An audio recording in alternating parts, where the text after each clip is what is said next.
Chuck Schumer just said Congress has a debt ceiling deal through December, barely averting potential default in 11 days.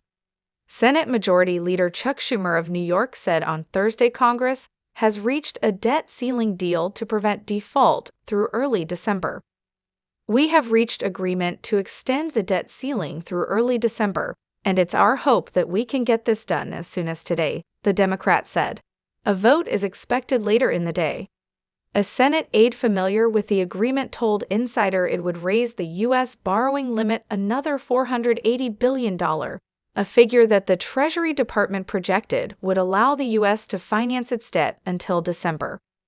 The announcement came one day after Senate Minority Leader Mitch McConnell offered Democrats a 2-month lift of the debt ceiling. The deal temporarily diffuses a showdown over the nation's ability to repay its bills that pushed the U.S. to the brink of default, punting it for another 2 months. Congress will have to address it along with government funding in late fall.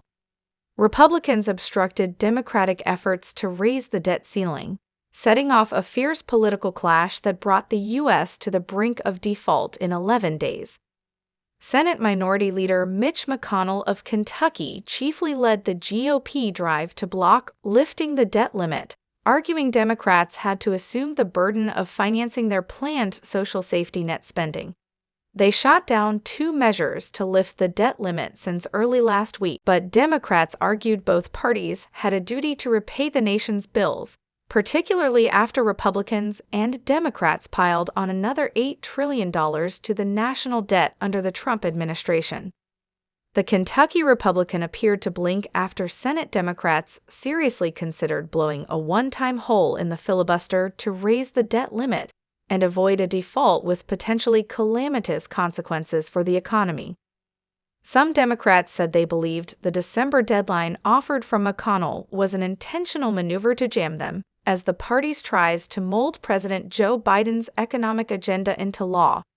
They're hammering out a $3.5 trillion social spending plan aimed at expanding healthcare, childcare, and education. Sen. Chris Coons of Delaware said he believed that was McConnell's intent.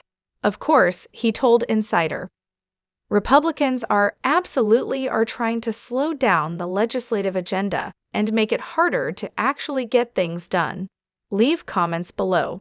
Thanks for watching. Stay tuned for more news and updates. Don't forget to subscribe to our channel.